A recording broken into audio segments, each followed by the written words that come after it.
Friends, welcome back 3R classes. हम लोग घटनाचक्र पूर्वावलोकन भारतीय इतिहास देख रहे थे। उसमें हमारा टॉपिक था मौर्य साम्राज्य। आइए अपनी क्लास को शुरू करते हैं। इसके कुछ नोट्स हम लोग देख चुके हैं, कुछ आज देखेंगे। अशोक के अभिलेखों में रज्जुक नामक अधिकारी का उल्लेख मिलता है। रज्जुकों की स्थिति आधुनिक जिला अधिकारी जैसी थी, जिसे राजस्व तथा न्याय दोनों क्षेत्रों में अधिकार प्राप्त थे। अग्रोनोमोई जिले के अधिकारी को कहा जाता था। मौर्य काल में व्यापारिक काफिलों कारवां के मुखिया को सार्थवाह की संज्ञा दी गई है। ये टर्म्स पूछा गया है, सार्थवाह किसे कहते हैं? मौर्य काल में व्यापारिक काफिलों के मुखिया को सार्थवाह कहते हैं। बौद्ध धर्म ग्रहण करने के उपरांत अशोक ने आखेट तथा विहार यात्राएं रोक दी तथा उनके स्थान पर धर्म यात्राएं प्रारंभ की। राज्याभिषेक के 10 वर्ष बाद, यह हमें 8वें शिलालेख से मिलता है कि संबोधि बोध गया तथा 20 वर्ष के बाद रुम्मनदेई अभिलेख से हमें मिलता है रुम्मनदेई गया तथा उनकी पूजा इसने की थी। इतिहासकार विंसेंट आर्थर स्मिथ ने अपनी पुस्तक इंडियन लीजेंड ऑफ अशोक में साहित्यिक साक्ष्यों के आधार पर उपगुप्त के साथ अशोक की धम्म यात्राओं का क्रम इस प्रकार दिया है। ये क्वेश्चन पीसीएस में पूछा हुआ है, इसको याद रखिएगा। ये सबसे पहले लुम्बिनी गया, उसके बाद कपिलवस्तु, फिर बोध गया, सारनाथ, कुशीनगर और श्रावस्ती की इसने यात्राएं की थीं। अशोक ने अपने राज्याभिषेक के 10 वर्ष बाद बोध गया की यात्रा की, 20 वर्ष बाद लुम्बिनी की यात्रा की तथा वहाँ एक शिला स्तंभ स्थापित किया। बुद्ध की जन्मभूमि होने के कारण लुम्बिनी ग्राम का भोग कर इसने माफ कर दिया था तथा भू राजस्व 1/6 से घटा करके 1/8 कर दिया था। कालसी, गिरनार और मेरठ के अभिलेख ब्राह्मी लिपि में हैं। अशोक का इतिहास हमें मुख्यतः उसके अभिलेखों से ही ज्ञात होता है। उसके अभिलेखों का विभाजन 3 वर्गों में किया जा सकता है। पहला है शिलालेख, स्तंभ लेख और तीसरे हैं गुहा लेख। शिलालेख 14 विभिन्न लेखों का एक समूह है जो 8 भिन्न भिन्न स्थानों से प्राप्त किए गए हैं। ये स्थान हैं शहबाजगढ़ी, मानसेहरा, कालसी, गिरनार, धौली, जौगढ़, एर्रागुड़ी तथा सोपारा। अशोक के अधिकांश अभिलेख प्राकृत भाषा एवं ब्राह्मी लिपि में लिखे गए हैं। केवल 2 अभिलेखों शहबाजगढ़ी और मानसेहरा की लिपि ब्राह्मी न होकर के खरोष्टी है। ये इंपॉर्टेंट है, इसको नोट करिएगा। तक्षशिला से अरामाइक लिपि में लिखा गया एक भग्न अभिलेख शरेकुना नामक स्थान से यूनानी तथा अरामाइक लिपियों में लिखा गया द्विभाषीय यूनानी एवं सीरियाई भाषा अभिलेख तथा लंगमान नामक स्थान से अरामेक लिपि में लिखा गया अशोक का अभिलेख भी प्राप्त हुआ है।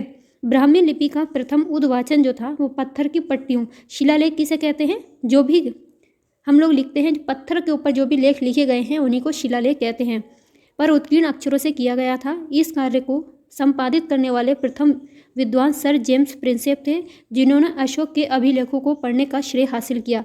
पूछा गया क्वेश्चन है कि अशोक के अभिलेखों को पढ़ने का सर्वप्रथम श्रेय किसको जाता है? जेम्स प्रिंसेप को, इसको मार्क करिएगा। D.R. भंडारकर ने मात्र अभिलेखों के आधार पर अशोक का इतिहास लिखने का प्रशंसनीय प्रयास किया है। प्राग अशोक ब्राह्मी लिपि का पता श्रीलंका स्थित अनुराधापुर से चला है। कुछ और स्थानों के अभिलेखों से इस प्रकार की लिपि का साक्ष्य मिला है, जिनके नाम इस प्रकार हैं: पिपरहवा, सोहगोरा और महास्थान। प्राचीन भारत में खरोष्टी लिपि दाएं से बाएं लिखी जाती थी। हम लोग लिखते हैं बाएं से दाएं, जबकि खरोष्टी लिपि लिखी जाती थी दाएं से बाएं। इसे पढ़ने का श्रेय मेसन, प्रिंसेप, नॉरिस, लेसेन, कनिंघम आदि विद्वानों को है।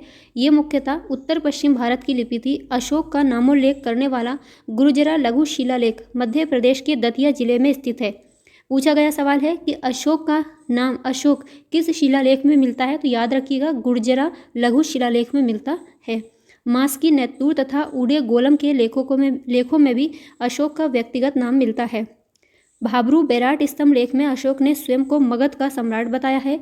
यही अभिलेख अशोक को बौद्ध धर्मावलंबी प्रमाणित भी करता है। अशोक के प्रथम शिलालेख में पशु बलि निषेध के संदर्भ में इस प्रकार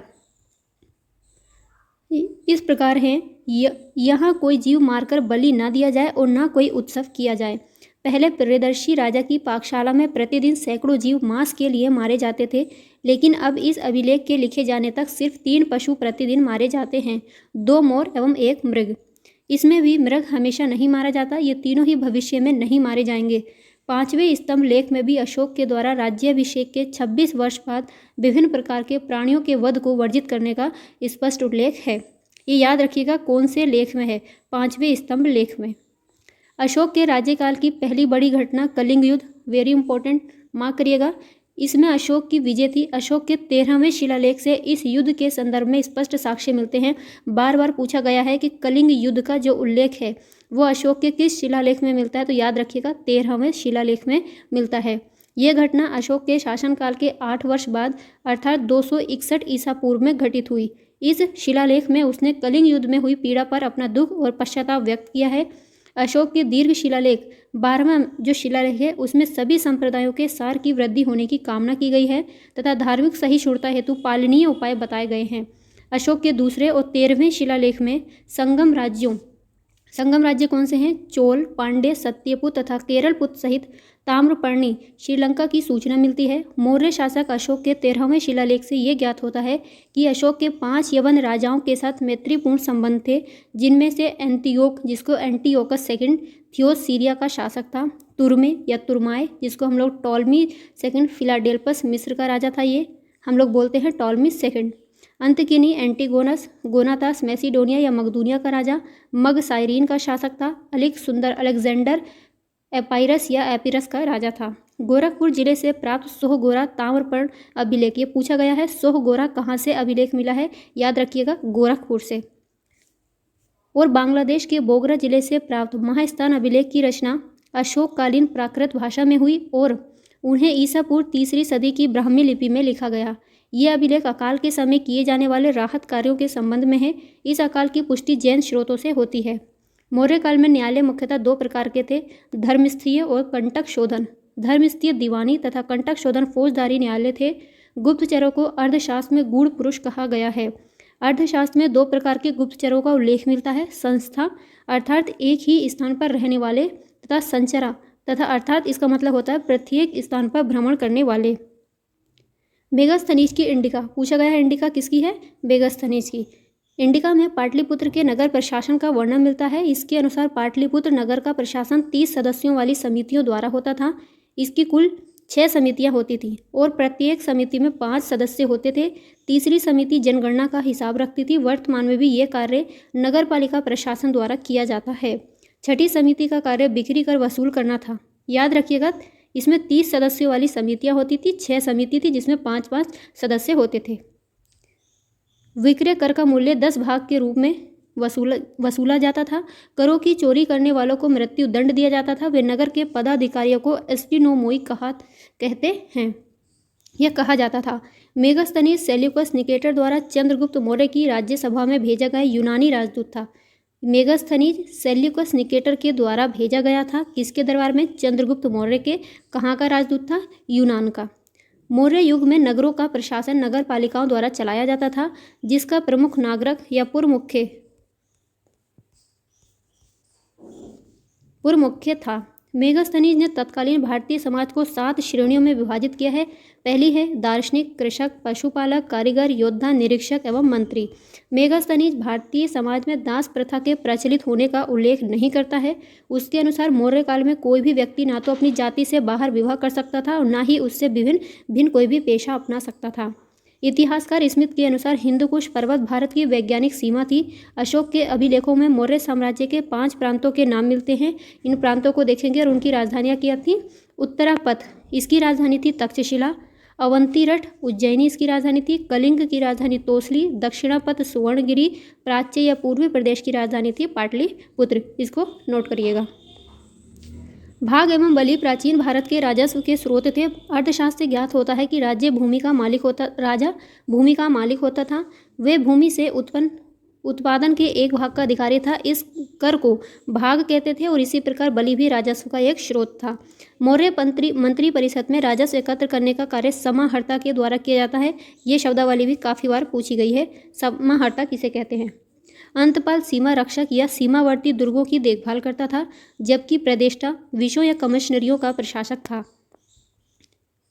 उपर्युक्त पदाधिकारियों के अतिरिक्त अन्य पदाधिकारी इस प्रकार थे। पण्याध्यक्ष, वाणिज्य का अध्यक्ष, नोट करिएगा, इनको भी पूछा जाता है मौर्य काल में पण्याध्यक्ष का काम क्या था? तो याद रखना है ये वाणिज्य का काम करते थे। वाणिज्य के अध्यक्ष को पण्याध्यक्ष कहा जाता था। सूराध्यक्ष या सूनाध्यक्ष बूचड़ खाने का अध्यक्ष था। गणी का अध्यक्ष वेश्याओं का निरीक्षक। सीता अध्यक्ष राजकीय कृषि विभाग का अध्यक्ष। सीता अध्यक्ष को काफ़ी बार पूछा गया है। अकाराध्यक्ष खानों का अध्यक्ष, लक्षणाध्यक्ष छापे खाने का अध्यक्ष, लोहाध्यक्ष धातु विभाग का और नवाध्यक्ष जो था वो जहाज रानी विभाग का अध्यक्ष था। गाइज इसको नोट करिएगा। आपको अभी ये सारा बहुत बोरिंग लग रहा होगा टॉपिक, लेकिन जब हम लोग इसके प्रश्न कोश देखेंगे तब आप देखिएगा ये कितने इंपॉर्टेंट शब्दावलियाँ हैं। अर्थशास्त्र में पति के द्वारा परित्यक्त पत्नी के लिए विवाह विच्छेद की अनुमति दी गई है। मौर्यकालीन समाज में तलाक की प्रथा थी। पति के बहुत समय तक विदेश में रहने या उसके शरीर में दोष होने पर पत्नी उसका त्याग कर सकती थी। इसी प्रकार पत्नी के व्यभिचारिणी होने या बंध्या होने जैसी दशाओं में पति उसका त्याग कर सकने का अधिकारी था। विदेशियों को भारतीय समाज में मनु द्वारा व्रात्य क्षत्रिय का सामाजिक स्तर दिया गया था। सारनाथ स्तंभ का निर्माण अशोक ने करवाया था। इस स्तंभ के शीर्ष पर सिंह की आकृति बनी है जो शक्ति का प्रतीक है। इस प्रतिकृति को भारत सरकार ने अपने प्रतीक चिन्ह के रूप में अपनाया है और मौर्यकालीन सभी स्तंभ चुनार के बलुआ पत्थरों से निर्मित हैं, ये भी याद रखिएगा। स्थापत्य कला के दृष्टिकोण से सांची के स्तूप को सर्वश्रेष्ठ माना गया है। सांची कहाँ पर है? मध्य प्रदेश के रायसेन जिले में है और इसका निर्माण अशोक ने कराया था। इस स्तूप का आरंभिक काल 3री शताब्दी ईसा पूर्व था।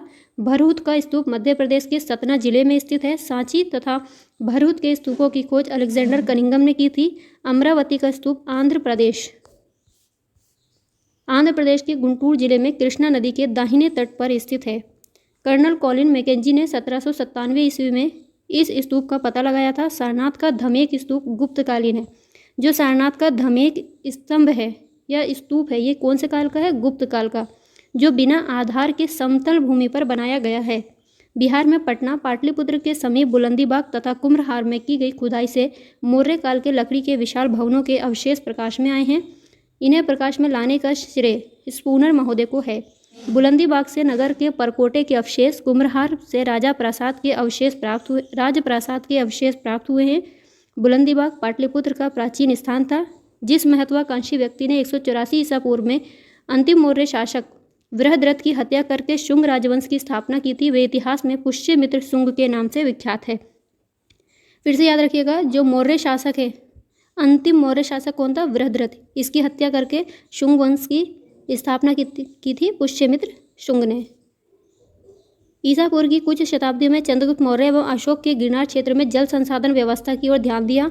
उस क्षेत्र में चंद्रगुप्त मौर्य ने सुदर्शन झील खुदवाई तथा अशोक ने ईसा पूर्व 3री शताब्दी में इससे नहरें निकाली। शक छत्रप रुद्रदामन के जूनागढ़ अभिलेख में इन दोनों के कार्यों का वर्णन है। जूनागढ़ के शासक रुद्रदामन ने इस झील की मरम्मत करवाई थी। इसमें से हमें कई क्वेश्चन मिल जाते हैं जो हमारे काम के हैं। याद रखिएगा, जूनागढ़ अभिलेख किसका है? रुद्रदामन का। आज की क्लास में इतना ही। बहुत बहुत धन्यवाद। मिलेंगे अगली क्लास में। तब तक के लिए अपना ख्याल रखिए, पढ़ते रहिए। वीडियो पसंद आए तो उसको लाइक शेयर कीजिए। बाय।